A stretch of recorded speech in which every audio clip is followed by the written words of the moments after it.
semua dalam pembahasan tentang kitab Thaharah, yang mana dari awal kita telah paham bahwasanya yang dimaksud dengan Thaharah itu rafaul hadas wa zawalul khabas, yakni mengangkat hadas dan menghilangkan khabas. Dan Thaharah memerlukan terhadap yakni alat yang untuk kita bertaharah dengannya. Alat itu adalah air. Dan itu hukum asal bertaharah. Hukum asal bertaharah itu dengan air. Tatkala tidak ada air, Allah Subhanahu wa taala berikan alternatif lain untuk kita bisa bertaharah, yaitu yang dinamakan tayammum, yakni kita bersuci dengan sha'id. Kita langsung saja teman-teman tentang tayammum. Penulis kitab Fiqhul Muyassar, hafizahumullah, memulai tentang bab tayammum ini dengan definisi. Jadi untuk menyamakan versi kita tatkala ingin membahas tentang taharah, kita samakan dulu tentang pemahaman kita mengenai taharah. Ya, walaupun ini umum, ya kita fikih pasti membahas tentang definisi terlebih dahulu. Tayammum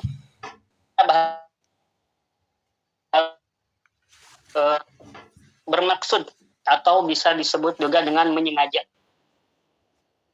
Allah Subhanahu wa taala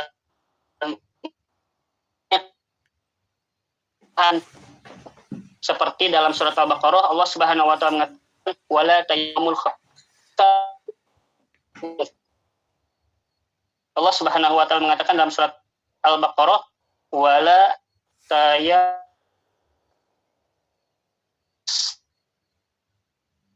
itu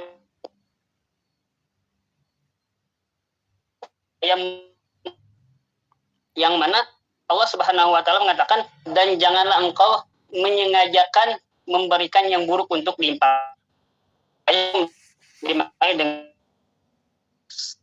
dengan bermaksud. Adapun secara syariat, tayammum ialah masful wajhi wal yadani bisoidit thayyib ala wajhi mahsus ta'budan lillahi ta'ala. Tayammum adalah mengusap wajah dan kedua tangan dengan soid yang suci. Kita hapus dulu ini ya. Kita hapus dulu ini. Karena kita akan bahas dengan makna soid nanti apa. Jadi yang dimaksud dengan tayammum adalah mengusap wajah dan tangan dengan soid yang suci, yang baik. Ala wajhi maksusin, dengan tata cara yang khusus, ta'budan lillahi ta'ala. Tetap apapun yang kita lakukan, baik untuk wudu, baik untuk mandi, Allah Subhanahu wa ta'ala. Nah, adapun hukum tayammum disyariatkan. Wa huwa rukhsatun minallahi azza wa jalla li ibadihi. Dan tayammum merupakan rukhsah dari Allah Subhanahu wa ta'ala untuk hambanya. Wa huwa min mahasini hadhihi syari'ah wa min khasaisi hadhil ummah. Dan ini merupakan kebaikan dari Allah Subhanahu wa taala, merupakan kebaikan syariat dan kekhususan umat Nabi Muhammad sallallahu alaihi wasallam. Dalam pernah mengatakan bahwasanya beliau yang tidak diberikan kepada umat sebelum beliau, yang tidak diberikan kepada nabi sebelum beliau. Salah satunya yakni dijadikan tanah tempat sujud dan tempat untuk bertaharah.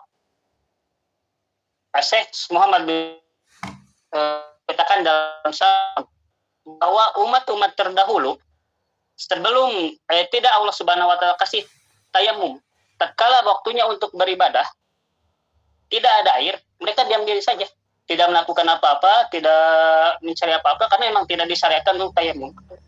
Dan ini berdampak pada kerasnya hati tatkala tidak ada air menjauhi syariat, kata Syekh Muhammad bin Shalih Al-Utsaimin. Nah, ini merupakan kekhususan umat Nabi Muhammad SAW, yakni disyariatkannya tayammum. Bahkan seluruh bumi tempat sujud. Ya, tempat-tempat yang suci di muka bumi bisa kita gunakan untuk sholat. Kalau kita dalam keadaan darurat, lagi di tempat jalan ataupun lagi safar, tidak ada masjid, kita bisa sholat di jalan sebenarnya. Bukan di tengah jalan ya, di jalanan. Bisa sholat di mana saja. Karena seluruh tempat yang suci di muka bumi bisa gunakan untuk untuk sujud.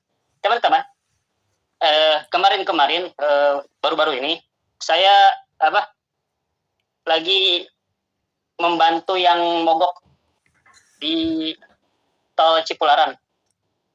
Waktu itu dari jam 4 sampai malam. Di tol kan nggak ada tempat sujud ya, maksudnya nggak ada musola ya, nggak ada musola, nggak ada apa. Datang waktu saat maghrib, saya bingung, mau gimana nih, nggak ada tempat sholat. Kalau untuk wudu masih ada air minum masih bisa dipakai karena stok minum banyak.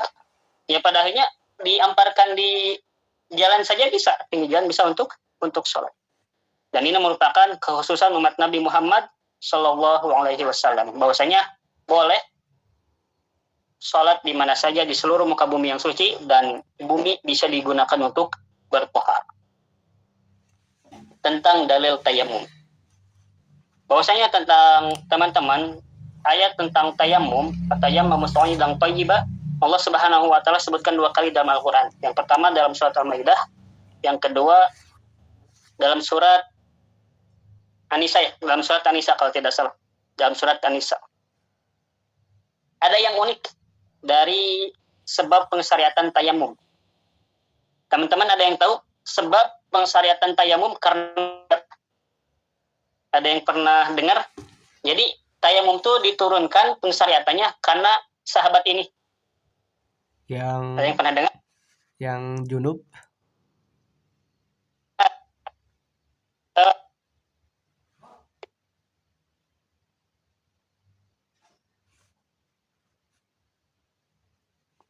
yakni pensyariatan tayamum turun disebabkan Ibunda Aisyah radhiyallahu anha. Bagaimana kisahnya disebutkan dalam Sahih Bukhari, Sahih Muslim juga disebutkan, bahkan dalam Fiqhul Islam wa Adillatuhu, Syekh Wahbah Juhaili juga menyebutkan tentang turunnya syariat tayamum. yakni pada suatu ketika Nabi SAW bersama, mana kita tahu kebiasaan Nabi SAW tatkala bersafar mengundi salah satu istrinya untuk dibawa. Dan pada saat itu Ibunda Aisyah yang dibawa.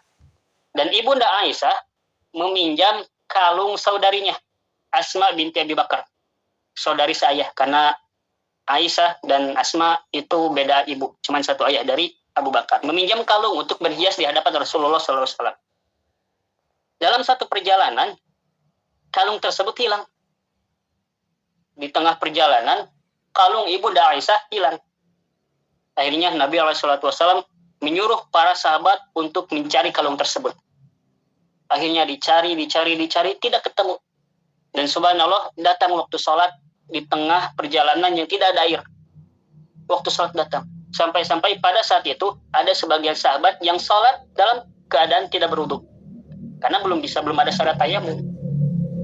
Para sebagian sahabat ada yang udah geretak ke Ibunda Aisyah, itu geleneng gitu ya. Kalau bahasa Indonesia itu apa? Sampai-sampai ayah beliau Abu Bakar As-Siddiq jengkel kepada Ibunda Aisyah. Dalam satu riwayat disebutkan dicubit Ibunda Aisyah. Untuk karena merasa jengkel. Coba kalau tidak mencari dulu kalung, tidak sudah sampai mungkin beberapa kilometer dan menemukan air untuk bisa berwudu. Maka dalam satu ketika ada sebagian sahabat yang udah sholat tanpa berwudu, sebagian lagi belum sholat, bingung bagaimana cara untuk sholat karena tidak ada air untuk berwudu. Allah Subhanahu wa taala turunkan ayat atau turunkan syariat tentang tayamum. Sampai-sampai sahabat pada saat itu tuh bergembira. Dan sahabat yang meriwayatkan hadis ini, Amr bin As, mengatakan, "Ma hiya bi awali barakatikum ya ala Abu Bakar." Ini bukan pertama kali keberkahan ada pada keluarga Abu Bakar. Artinya sering sekali syariat-syariat kemudahan turun disebabkan keluarganya Abu Bakar. Salah satunya tentang syariat tayamum. Kalaulah ini berbicara tentang kalau ya, sebenarnya Allah bisa saja menurunkan syariat tayamum tanpa sebab. Tapi kalaulah dilihat dari asbabun nuzul ini, kalaulah tanpa Ibunda Aisyah yang kehilangan kalung, maka mungkin tidak ada syariat tayamum. Itu berbicara tentang kalau keseandainya, walaupun tidak boleh. Nah, teman-teman semua, selang beberapa lama para sahabat sudah putus asa, syariat tayamum juga sudah ada, perjalanan mau dilanjutkan, udahlah diikhlasin aja. Tatkala unta Ibunda Aisyah berdiri, ditemui kalung Ibunda Aisyah berada di bawah unta tersebut. Ini memberikan ibrah bahwasanya pada saat-saat itu kan ada Nabi, pada sahabat senior, Abu Bakar. Iman siapa yang lebih besar dari Abu Bakar? Bahkan seandainya seluruh kaum muslimin mengumpul, dibandingkan dengan imannya Abu Bakar, lebih besar imannya Abu Bakar. Tapi tidak ada satupun dari mereka yang tahu hal yang gaib. Bahkan Nabi SAW sekalipun. Kalau Nabi tahu, udah itu ada di belakang, di bawah unta. Tidak perlu susah payah mencari. Kalau Nabi tahu hal yang gaib, atau bisa menyuruh jin, udah tinggal gampang cari. Tapi pada kenyataannya tidak demikian. Makanya ada orang-orang zaman sekarang bisa mengendalikan jin, punya khodam, punya apa-apa. Itu merupakan sebuah hal yang bertentangan dengan syariat. Sekelas Nabi sekalipun tidak punya pendamping demikian. Cek khodam yang bagaimana. Itu merupakan hal yang bertentangan dengan syariat. Itu dalil Al-Quran pensyariatan tentang tayamum. Adapun dalil hadis, ya banyak sekali hadis yang disebutkan oleh Nabi SAW. Salah satunya ini, ju'ilat lil ardu masjidan wa tahura. Jadikan untukku bumi itu tempat sujud dan tempat untuk bersuci. Kemudian dalil ijma, faqad ajma'a ahlul ilmi ala masyru'iyyati tayammumi idza tawaffarat syara'ituhu. Telah bersepakat para ulama tentang disyariatkannya tayamum apabila terpenuhi syarat-syaratnya. Wa in huqaimun maqamat taharati bil ma'i. Dan kedudukan tayamum, yakni bersuci dengan shaid, sama kedudukannya seperti bersuci dengan air. Dalam artian sama apa? Fayubahu bihi ma yubahu bitlatahuri bil ma'i. Maka dibolehkan apa-apa yang dibolehkan dengan wudu menggunakan air. Tatkala kita telah bertayamum dengan toharoh, maka dibolehkan apa? Salat, tawaf, membaca Al-Qur'an, dan semua yang dibolehkan dengan wudu menggunakan air. Cuman rinciannya kita akan bahas insyaallah. Nah, selanjutnya tayamum. Tentang syarat tayamum. Penulis kitab Fiqhul Muyassar, hafizahumullah menjelaskan bahwasanya tayamum itu boleh ingdal azi an istimalil ma'i, apabila dia tidak mampu untuk menggunakan air. Imma li faqdihi, baik karena tidak ada, aw li khaufid darari min istimalihi limaradin fil jismi aw syiddatil barad. Atau karena takut bahaya bila menggunakan air, atau sakit pada badannya jika menggunakan air, atau dingin yang menggigit. Saking dinginnya, akhirnya memutuskan untuk tayamum. Nabi SAW mengatakan, alaika bis-sha'ibi thayyib fa innahu yakfik. Gunakan yang suci, punya ia telah cukup bagimu. Itu tentang syarat, maksudnya tayamum itu boleh dengan syarat-syarat tertentu. Apa syarat tayamum yang bisa memperbolehkan kita untuk bersuci dengan wudu? Ya tentu saja yang pertama niat. Ini tidak perlu kita bahas ya, karena hampir semua ibadah ada yang ini. Niat, Islam, berakal, tamyiz. Para ulama menjelaskan tentang niat bertayamum, yakni niat untuk dibolehkan sholat, bukan niat untuk mengangkat hadas. Karena sebagian ulama yang berpendapat hadasnya tidak terangkat dengan tayamum. Ini salah satu pendapat mazhab Syafi'iyah. Ya intinya kita berniat saja, berniat tayamum, mau sholat, dan niat letaknya pada hati dan tidak perlu diletakkan. Kemudian Islam, semua ibadah tidak bisa dilaksanakan, tidak sah dilaksanakan oleh orang-orang kafir. Walaupun orang kafir tetap wajib untuk melaksanakan ibadah. Paham teman-teman?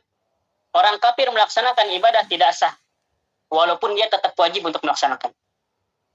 Jadi dalam pembahasan akidah, orang-orang kafir tatkala di neraka, bukan karena dihukumi karena dia kafir, tapi dihukum juga karena dia tidak sholat, karena dia tidak puasa, karena dia tidak zakat, tidak haji, dan sebagainya. Di antara dalilnya Allah Subhanahu wa taala mengatakan, "Ma salakakum?" Qalu lam nakum minal musallin. Wa lam nakun nut'imul miskin wa kunna nakhudu ma'al khaifin wa kunna nukadzibu biyaumiddin. Ini kita sudah paham ya, karena hampir kebanyakan ibadah mensyaratkan demikian. Nah, yang akan kita bahas dalam tayamum itu ini. Ta'addar isti'malul ma'i. Yakni uzur atau tidak bisa menggunakan air. Imma li'adamihi. Baik karena airnya tidak ada. Kita langsung saja, karena pembahasan tentang 5 ini ada 3. Jadi yang telah saya sebutkan keempat ini yang sudah paham, yakni uzur tidak bisa menggunakan air. Syarat yang kelima diperbolehkannya tayamum adalah uzur tidak bisa menggunakan air. Baik uzur tersebut pertama tidak ada, yang kedua sakit, yang ketiga dingin. Ini di sini dibahas. Ya, seseorang boleh untuk bertayamum jika dia tidak bisa menggunakan air. Baik tidak bisanya itu karena tidak ada, baik tidak bisanya itu karena sakit, baik tidak bisanya itu karena dingin. Ya, teman-teman paham ya? Yang pertama bisa jadi karena tidak ada air. Allah Subhanahu wa taala mengatakan, "Falam tajidu ma'a fatayammamu sha'idan thayyiban."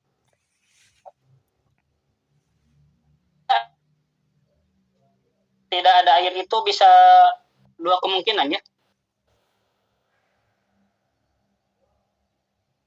Gak apa-apa teman-teman, saya izin ini dulu ya.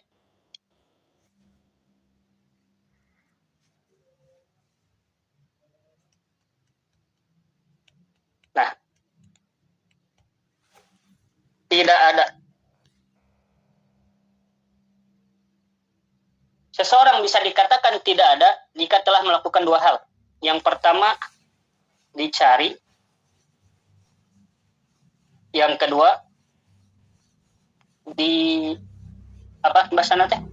diolah lah. Diolah. Dalam madhab Syafi'i, mencarinya itu harus nisfu farsah kalau tidak salah, yakni 2,5 km. Kita tidak bisa langsung menyimpulkan, wah udah sholat duhur nih, gak ada air, udah langsung tayamum. Enggak. Kita punya kewajiban untuk mencari terlebih dahulu. Kalau dalam madhab Syafi'i, kalau belum mencari 2,5 km, belum bisa bertayamum. Belum bisa bertayamum. Kalau dalam yang lain, ya bagaimana konsep mencari ya? Kita pahamnya mencari air, usaha mencari air.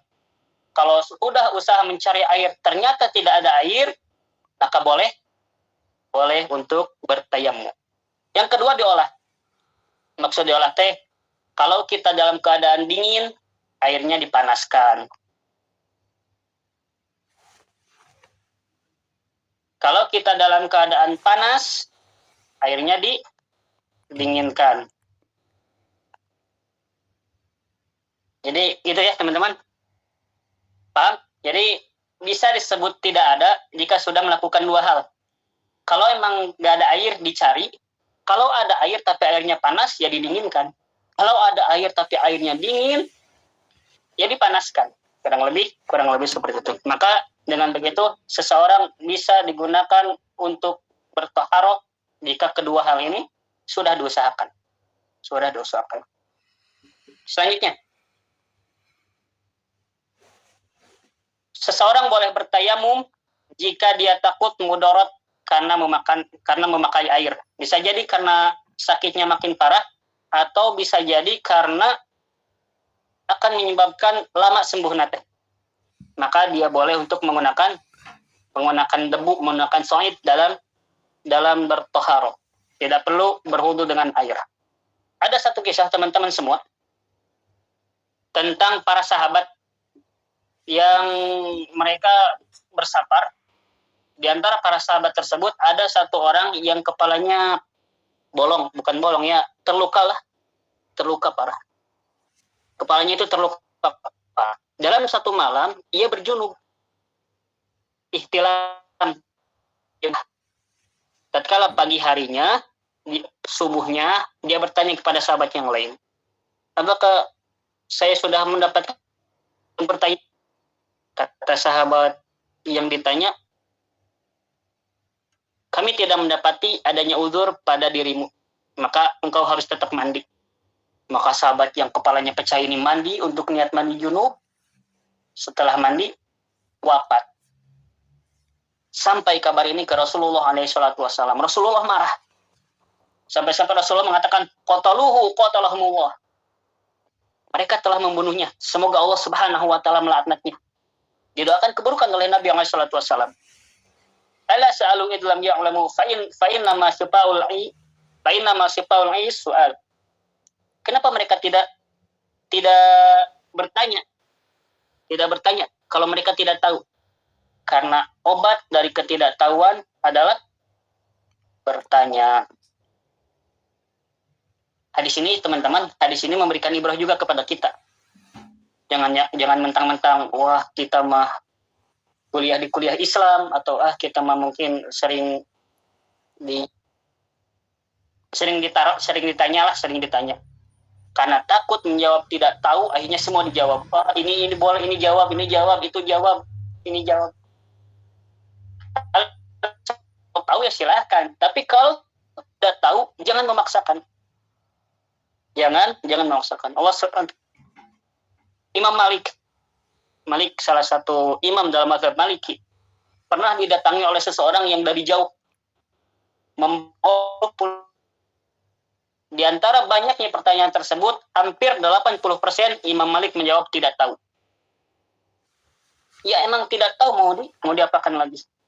Maka ini memberikan ibrah kepada kita, kalau kita tidak tahu, jawab saja tidak tahu. Jangan semua dijawab, jangan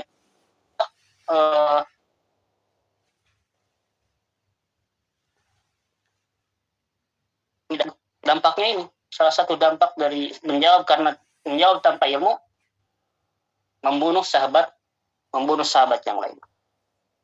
Itu yang kedua, yakni tidak bisa menggunakan air atau mudorot, bukan tidak bisa, mudorot kalau menggunakan air. Ya tidak bisa juga sih bro. Kalau menggunakan air bisa jadi sakitnya lama, kalau menggunakan air bisa jadi tambah parah sakitnya, maka dia boleh untuk bertayamum. Selanjutnya bisa jadi karena udara yang sangat dingin. Teman-teman, kalau kita telaah, nomor 3 dan nomor 2 ini hampir sama gitu ya. Nomor 3 dan nomor 2 ini hampir sama. Ya sama-sama tidak bisa menggunakan air. Tapi kenapa penulis hafizahumullah bahkan dalam Fiqhul Manhaji juga dipisahkan. Udara sangat dingin ini dipisahkan dari takut mudorot dengan memakai air. Kenapa? Karena kejadian seperti ini itu jarang. Kejadian seperti ini jarang. Kejadian kalau kita kedinginan bisa membahayakan karena dingin tersebut disebabkan berwudu, itu jarang. Sedingin-dinginnya pasir wangi ya gak bakalan terluka kalau wudu dengan air dingin. Wudu di Kepakan contohnya yang paling atas itu daerah Pasir Wangi ke atas lagi, itu kan dingin banget, apalagi kalau subuh mungkin. Tapi mungkin sedingin-dinginnya itu tidak sampai membahayakan bagi sebagian orang, tapi mungkin bagi sebagian lagi ada yang membahayakan.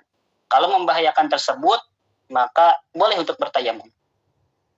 Kalau cuci muka kan dengan air dingin itu muka jadi keras mungkin. Cuci tangan basuh tangan dengan air dingin, tangan jadi kaku. Kaki dibasuh dengan air dingin, jadi intinya membahayakan. Di antara dalilnya yakni dalil Ammar bin Yasir. Beliau radhiyallahu anhu pernah diutus oleh Nabi SAW ke suatu tempat. Pada suatu malam beliau junub, Ammar bin Yasir itu junub. Ya karena dingin, pas subuhnya dia gak mandi, hanya tayamum. Sampai kabar ini ke Nabi SAW, kata Nabi, kenapa lakukan demikian? Kata Ammar bin Yasir, aku mendengar Allah Subhanahu wa taala mengatakan, "Wala taqtulu anfusakum, innallaha kana bikum rahim." Janganlah engkau bunuh dirimu sendiri karena Allah terhadap diri kita itu rahim, sangat penyayang. Dan Nabi mentakrir, mendiamkan. Jadi 3 syarat yang dimaksudkan udur tatkala tidak bisa menggunakan air. Tidak ada sakit ataupun dingin. Sebenarnya ini bukan sakit. Kalau kita umumkan ini bisa jadi mudarat. Kalau kita umumkan ini bisa jadi maknanya. Bahkan dalam Zalul Mustaqni disebutkan bisa jadi karena takut bahaya kalau ngambil air. Contoh air nanti di kampung sebelah, kalau ngambil nanti ada apa-apa di jalan, boleh tayamum. Atau iya demikian, intinya mudarat. Dan yang ketiga dingin. Maka kita kalau dalam kondisi ketiga ini boleh. Cuman belum sampai situ.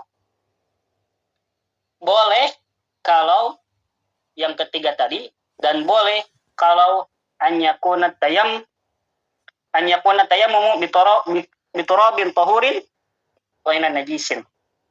Boleh tayamum dengan turab yang tahur, tidak najis, dengan debu yang suci, tidak najis. Kalau tidak menemukan debu, maka bertayamum dengan sesuatu yang seperti debu, yakni pasir atau batu.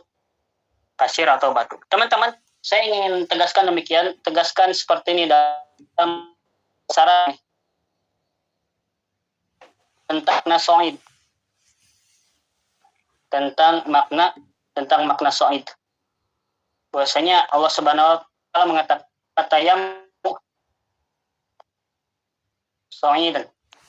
Allah Subhanahu wa taala memerintahkan kita untuk bertayamum dengan soid. Cuman jadi pertanyaan, apa sih soid tersebut? Para ulama berbeda pendapat. Dalam lisanul Arab, dengan soid adalah tanah, turab. Tapi dalam tafsir Ma'anil Quran, wajhul ardi, permukaan bumi. Wajhul ardi, permukaan bumi. Saya gini biar antum semua, biar kita semua ini tanah,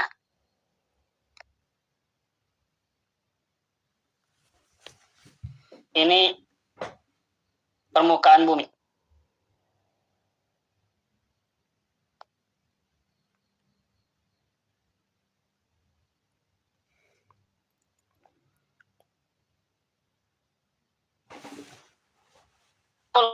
Jadi dua tatkala memaknai soid dalam ayat tayamum. Sehingga pendapat ini menghasilkan sebuah hasil bahwa pendapat pertama menegaskan tidak bisa bertayamum selain daripada tanah, selain daripada turab. Pendapat jumhur ulama, salah satunya pendapat yang resmi dalam mazhab Syafi'i. Adapun pendapat kedua mengatakan enggak, yang dimaksud dengan soid adalah wajhul ardi, yakni permukaan bumi. Sehingga pendapat kedua ini mengatakan boleh bertayamum selain daripada tanah, seperti pasir, seperti batu. Intinya permukaan bumi. Hanya saja permukaan bumi yang ada unsur bumi, selain intinya tiga lah: batu, pasir, dan tanah. Apa sih bedanya?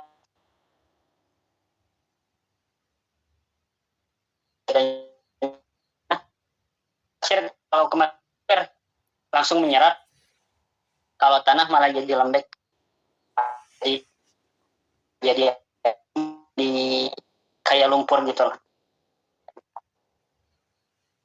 Nah,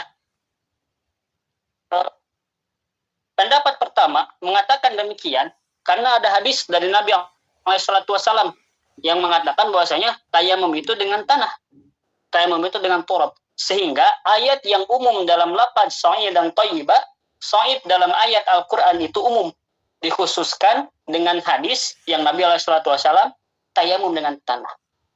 Jadi kaidah mutlak dan muqayyad. Kalau jenis tempat atau tidak ditayin lah. Kemudian ada ayat lain yang mentayin, sehingga ayat yang mutlak tadi dibawa ke ranah yang muqayyad. Paham nggak? Saya kasih contoh ini. Apa? Wudu. Taraweh. Taraweh itu opat-opat 2 atau 2222 3? Akbar, tarawihnya gimana? Sekarang udah Rabiul Awal ya. Biasanya 4-4-3, kalau mau 2-2 diakhiri dengan 2-1, enggak 3. Kalau setahu anak gitu, baca di sebagian. Nah, ada sebagian yang mengatakan tidak sah 4-4-3. Ada yang mengatakan boleh aja 4-4. Kenapa? Hadis yang menerangkan tentang 4-4-3 itu mutlak. Hadisnya dari Bunda Aisyah, bahwasanya Rasul salat malam Rasul itu 4 rakaat, kemudian 4 rakaat, kemudian 3 rakaat. Ibunda Aisyah mengatakan, jangan tanya bagus dan panjangnya salat malam Nabi. Tapi Ibunda Aisyah menerangkan bahwasanya salat malam Nabi itu 4 rakaat, kemudian 3 rakaat. Tapi tidak disebutkan 4 rakaat ini 2 kali salam atau 1 kali. Ibunda Aisyah tidak menyebutkan 4 rakaat ini 2 kali salam atau 1 kali salam.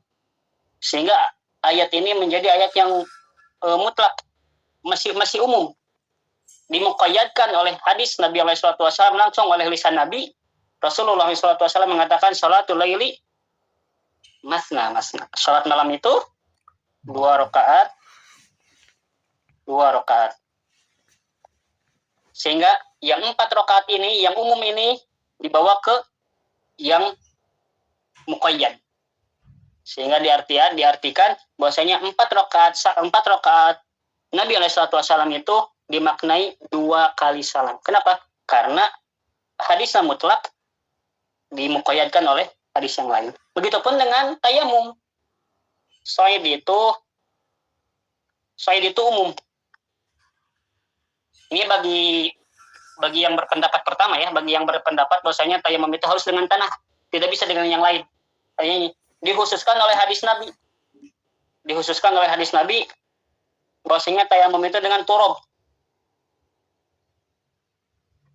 Sehingga ayat shaid yang umum dikhususkan dengan turab yang khusus, yang muqayyad, diikat.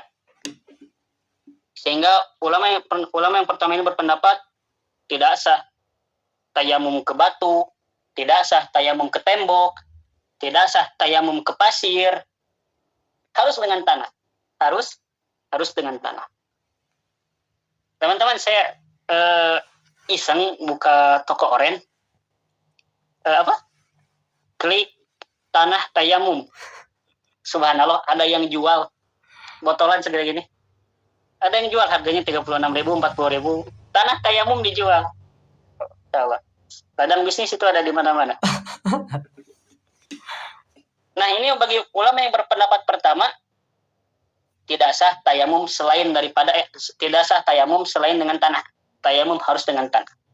Adapun pendapat kedua mengatakan shaid ini emang umum, tapi hadis tentang tanah bukan berarti mengkhususkan shaid. Paham nggak? Jadi shaid dalam Al-Quran itu emang umum. Adapun hadis tentang Nabi SAW mengatakan tayamum dengan tanah bukan pengkhususan terhadap lafaz shaid. Kenapa? Karena itu bukan kalimat yang bukan bertentangan bukan bertentangan, tapi bukan kalimat pengkhususan, tapi kalimat penyebutan di antaranya. Syekh Muhammad Yusuf memberikan contoh seperti ini. Jika ada guru yang mengatakan hormati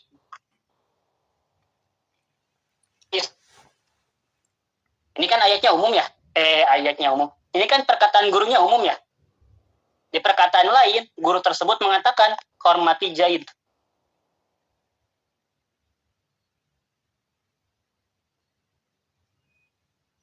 Perkataan hormati Zaid bukan berarti mengkhususkan kalimat sebelumnya yang hormati siswa. Kenapa? Karena Zaid masih bagian dari siswa. Yani hormati Zaid, yang Zaid salah satu bagian dari siswa. Paham nggak? Jadi penyebutan hormati Zaid bukan berarti mengkhususkan Zaid, enggak. Tapi mengkhususkan di antara salah satu siswa tersebut adalah Zaid. Akan tetapi jika guru tersebut berkata, jangan hormati Zaid. Jangan hormati Zaid. Ini baru kalimat muqayyad. Pengkhususan terhadap kalimat sebelumnya. Hormati siswa berarti Zaid tidak dihormati. Itu permisalan yang disampaikan oleh Syekh Muhammad bin Shalih Al-Utsaimin. Sehingga tatkala Allah Subhanahu wa taala menyebutkan Sa'id untuk ayat tayammum umum, dan di hadis disebutkan tanah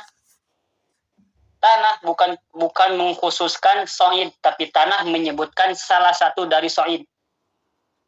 Itu menurut ulama yang kedua. Tanah itu bukan mengkhususkan Sa'id, tapi tanah penyebutan antara salah satu dari Sa'id. Karena Sa'id itu adalah wajhul ardi. Karena Zaid adalah siswa. Sehingga tanah, penyebutan terhadap tanah termasuk salah satu dari Sa'id. Penyebutan terhadap Zaid merupakan salah satu dari siswa. Itu yang disampaikan oleh Syekh Muhammad bin Shalih Al-Utsaimin. Sehingga dipahami oleh ulama yang berpendapat demikian ini. Di antaranya Said Sadiq dalam Fiqh Sunnah. Syekh Shalih Al-Fauzan dalam Al-Mukhalasah Al-Fiqhi, bahwasanya boleh tayamum selain daripada tanah. Kalau kita sedang di padang pasir, boleh tayamum dengan pasir. Kalau ada bebatuan, bahkan Abu Ishaq mengatakan seandainya seluruh permukaan bumi adalah batu, maka boleh bertayamum dengan batu. Ingin paham teman-teman ya? Jadi tayamum ini berdasarkan pendapat yang diambil oleh penulis juga, Fiqhul Muyassar. Tapi lihat, penulis kitab Fiqhul Muyassar menyebutkan yang pertama dengan tanah. Tapi kalau tidak ada tanah, dengan apa? Pasir dan batu. Pasir atau batu. Sehingga penulis mungkin di sini menggabungkan antara keduanya. Yang lebih utama tanah dulu. Kalau tidak ada tanah, ya silakan pasir dan batu. Tapi ini apa ya? Sama saja, baik dengan tanah, pasir, batu, sekalipun ada tanah, boleh tayamum dengan pasir. Bahkan Imam Auza'i mengatakan, pasir itu Sa'id. Pasir itu bagian dari Sa'id. Sehingga bisa kita pahami bahwasanya Sa'id itu adalah wajhul ardi, permukaan bumi. Jadi berarti kalau kita tayamum ke batu, untuk menepukan ke batu itu boleh. Tayamum ke pasir, itu boleh. Sekalipun tetap yang lebih utamanya berdasarkan apa yang dipahami oleh penulis kitab Fiqhul Muyassar, lebih utamanya dengan tanah. Lebih utamanya dengan tanah. Allahu a'lam. Selanjutnya yakni tentang pembatal tayamum. Tayamum itu batal an hadasin asghar bimubtilatil wudu. Tayamum dari hadas kecil itu batal dengan seluruh pembatal wudu. Wan hadas akbar bimujibatil ghusli min janabati wal hadid wan nifasi. Dan tayamum dari hadas besar batal dengan perkara-perkara yang mewajibkan mandi seperti junub, haid dan nifas. Ya tergantung kita tayamumnya apa. Kalau tayamum karena hadas kecil ya berarti batal dengan pembatal hadas kecil. Seperti buang air besar, buang air kecil, minum daging onta, dan sebagainya. Kalau kita tayamum dari hadas besar, ya batal dengan hal-hal yang mewajibkan mandi seperti junub, haid, dan nifas. Dan tata cara tayamum baik untuk hadas kecil dan hadas besar sama seperti itu. Selanjutnya teman-teman semua, ini pembatal yang kedua. Pembatal yang kedua, tayamum itu batal dengan wujudul ma. Ingkana tayamumul aqdamihi. Kalau tayamumnya karena tidak ada air. Yang ketiga, tayamum batal zawalul udhri.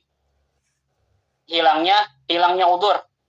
Hilangnya udzur maka itu batal. Sebenarnya teman-teman, kita paham ya.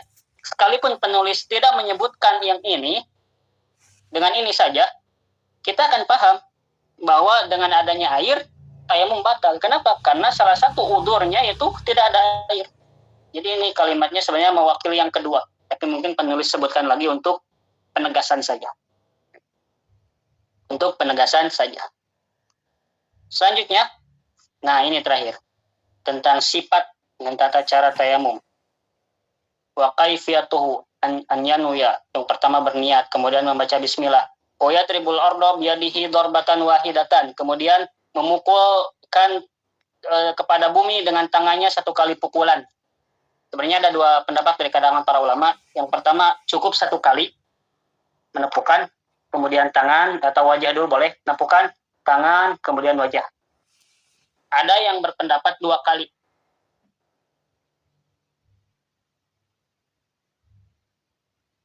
Itu. Tapi penulis kitab Fiqhul Muyassar berpendapat bahwasanya menepuknya cukup satu kali. Tuma yang puhuma aw yang fuduhuma, kemudian ditiup atau digibaskan, karena kita bukan untuk mandi tanah, tapi hanya untuk bertayamum. Sumayam sahubihima wajahu wa yadihi ila rusgayu. Kemudian mengusap wajahnya, kedua wajahnya dan tangannya sampai pergelangan tangan. Sampai pergelangan tangan. Berdasarkan hadis tadi disebutkan oleh moderator kita juga, itu merupakan hadis tentang sifat tayamum, tentang sahabat yang berjunub. Dia junub, kemudian pas paginya dia tahu syariat tayamum tapi tidak tahu tentang tata cara tayamum. Akhirnya dia guling-guling di tanah.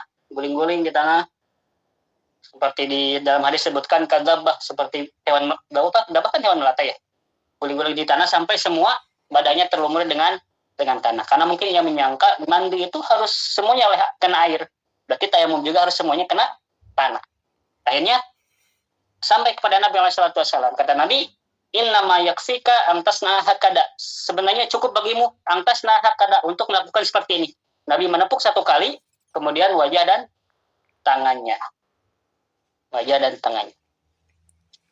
Sebelumnya teman-teman, tayamum itu simpel kan? Kita berniat, pasti niat mempastikan, kemudian bismillah, kemudian menepukkan tangan, kemudian wajah dan kedua telapak tangan. Cuma saya ingin bertanya, ini untuk kita diskusi ya. Kita ingin bertanya, kenapa ada yang berpendapat mengusap tangan sampai sikut? Putar. Itu kan madzhab Syafi'i sampai sikut ya? Putar. Bahkan Imam Ahmad dan Imam madzhab Hambali dan madzhab Maliki menyunahkan sunnah sampai sikut. Ada yang tahu atau bahkan di antara kita ada yang melakukan tayamum sampai sikut? Kenapa demikian? Kalau diajari di sekolah-sekolah oleh guru-guru kita, itu karena mereka katanya mengkiaskan. Ya sebenarnya bukan mengkiaskan, kita paham yang tadi, yang ini. Yang ini. Yang kalimat khusus, kalimat umum dibawa ke kalimat khusus. Allah Subhanahu wa taala menyebutkan membasuh tangan dalam ayat wudu dengan tagsilu wujuhakum wa aydiyakum ilal marafiq. Allah menggunakan kalimat ila, pengkhususan atau dimuqayyadkan. Tapi untuk ayat tayamum Allah Subhanahu wa taala tidak menyebutkan. Allah hanya bilang usap wajah dan tangan. Tidak disebutkan tangannya sampai mana.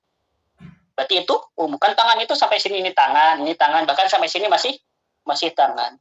Makanya ulama Syafi'iyah mengatakan tayamum itu harus sampai sikut berdasarkan kemuqayyadan ayat tentang wudu. Dan dalam Fiqhul Lisan Mu'adilatuhu juga disunahkan. Cuman yang fardunya tetap sampai sini, hanya disunahkan sampai sini. Tapi dalam madzhab Syafi'i fardunya sampai sini. Kurang dari sini itu tidak sah. Itu tidak sah. Nah, itu mungkin tentang sifat dan cara tayamum. Jadi simpel saja mungkin teman-teman, kalau kita tidak ada air atau tidak bisa menggunakan air, sakit atau dan sebagainya, cukup bertayamum, menepukkan satu kali ya. Kita berdasarkan apa yang lebih mendekati disampaikan oleh penulis, tepuknya cukup satu kali untuk wajah langsung tangan. Untuk wajah langsung tangan. Dan rukun dalam wudu hanya tidak disyariatkan tartib. Dalam madhab Syafi'i memang harus tartib. Tapi Allah Ta'ala alam, berdasarkan apa yang disampaikan oleh dalam Fiqh Maisar juga, ulama-ulama Hanabilah termasuk, tidak ada kewajiban tartib dalam tayamum. Bisa tangan dulu, kan Nabi pernah tangan dulu. Bisa juga wajah dulu. Ini mohon maaf teman-temannya, saya belum beres metiknya tadi saya menulisnya. Tapi insya Allah kita orang yang tidak menempuh dan ada gening bisi, tatkala orang itu tidak ada air, tidak ada debu, batu gak ada, pasir gak ada, tanah gak ada, atau beberapa tahun ke belakang kita dengar sebuah permasalahannya, para pegawai medis yang pakai baju corona itu, yang alat yang APD, mereka kan sholat tanpa berwudu dan tanpa tayamum. Itu salah satu kasusnya. Atau kasus lain, berada dalam bis mungkin, dalam pesawat mungkin, intinya tidak ada air dan tidak ada debu. Dalam istilah fikih di sini orang seperti ini disebut faqid at-tahuratain. Faqid at-tahuratain, yakni orang yang tidak memiliki dua alat bersuci. Air gak ada, debu, pasir, batu juga gak ada. Maka bagaimana dengan orang seperti ini? Disebutkan oleh para ulama. Imam An-Nawawi dalam Al-Majmu' juga menyebutkan bahwa dia sholat saja tanpa berwudu. Sholat tanpa berwudu hanya saja wajib diulang. Sholat tanpa berwudu hanya saja wajib diulang. Sholat yang barusan tadi itu dimaksudkan untuk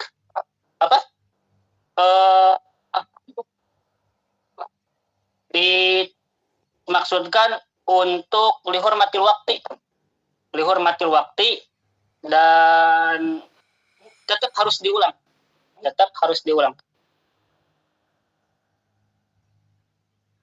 Ya, selesai ya Bikariya.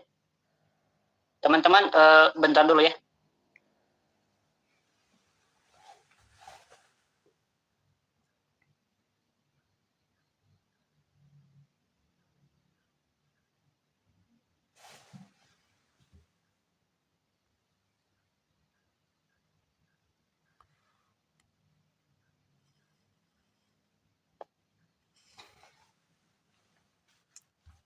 Nah, teman-teman, kita lanjutkan lagi bahwasanya orang yang tidak memiliki dua alat bersuci, dia tetap diwajibkan untuk sholat.